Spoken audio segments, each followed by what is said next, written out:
In this video, I will show you 2 easy ways to open PowerPoint for the web. The first method is directly through Outlook, and the second is from your Microsoft 365 Copilot. Let's start with Outlook. Click the Outlook sign-in link to begin. Then you will be taken to the sign-in page. Click Sign In if you already have a Microsoft account, or create one for free by selecting Create a Free Account. Now click on Sign In. Enter your username and password to login. Then you will be taken to the Outlook page. Here, click the App Launcher in the top left corner.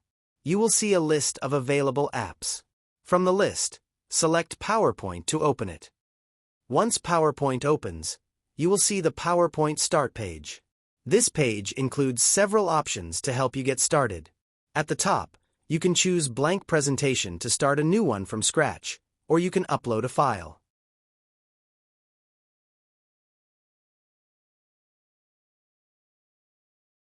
When you scroll down, you'll see a variety of pre-built PowerPoint templates. You can select one to start working right away.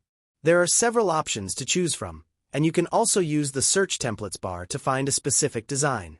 If you scroll down further, you'll find your recent presentations listed below.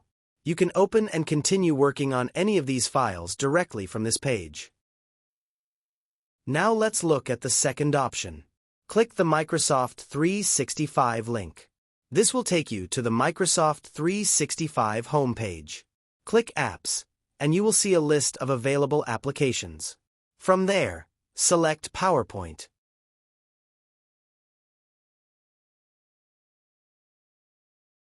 Now you'll see the same PowerPoint welcome page that appeared earlier when you opened it from Outlook.